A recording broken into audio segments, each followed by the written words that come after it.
Samtang mga puso sa Negros Occidental naman, pamilya Alacre nagapreparar na sa pagpauli sa bangkay sang ila himata nga OFW nga napatay sa Israel.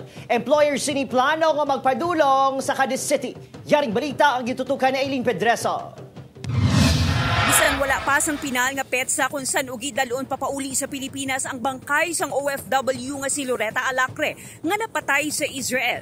Nagapreparar na ang pamilya sini sa syudad sang Cadiz kung saan siya natalana nga ihamyang. Ang utod sini nga si Anabella ang ginhatagan sang otoridad nga magkuha sang bangkay pananglitan magabot ni sa Bacolod Silay Airport. Samtang ginkumpirman man sini nga nagapakig-angot sa ila ang employer ni Loretta kag nagpahayag nga luyag nga sila makilala. Oo, nagka-communicate sa amon. Ano ba yung makadto man di? Daw gaano sa nga makadto sa kuno. 14 katuig nga nagserbisyo si Loretta sa iya amo. Gani ginakabig na ini nga miyembro sang ila pamilya.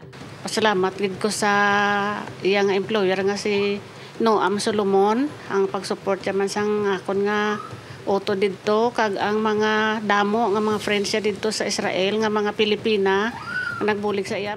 Padayon man ang pagpasalamat sa pamilya sa ilang nabaton nga buli. Upod kay Ruel Banggoy, Aileen Pedreso. One Western Visayas.